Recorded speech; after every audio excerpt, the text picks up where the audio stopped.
नमस्कार. मी ॲडव्होकेट उषा दारडे, माजी आमदार, राष्ट्रवादी काँग्रेस पार्टी, शरदचंद्र पवार पक्षाची कार्यकर्ती.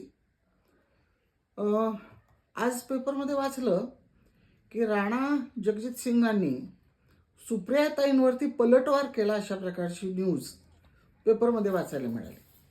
फार दुःख वाटलं. पवारसाहेबांनी पद्मसिंह पाटलांना सांभाळलं नसतं तर राणा जगजित सिंग कुठे दिसले असते हो?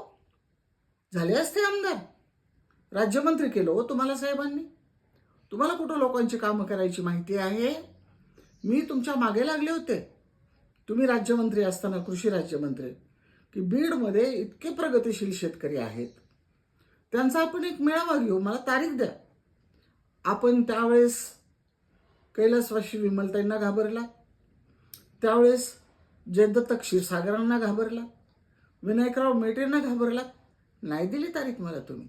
तुमच्यासारख्या भेकड राजकारण्यांनी राजकारण कशाला करायचं? आणि उचलली जी बाणी लावली टाळ्याला, सुप्रियाताईंवर बोलता.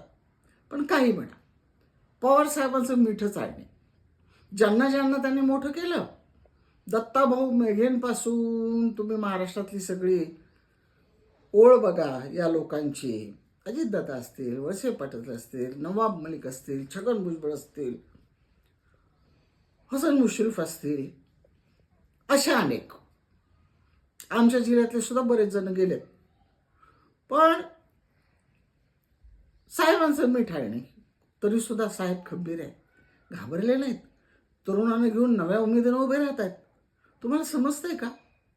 पवारसाहेबासारखा नेता या देशात पुन्हा होणे नाही.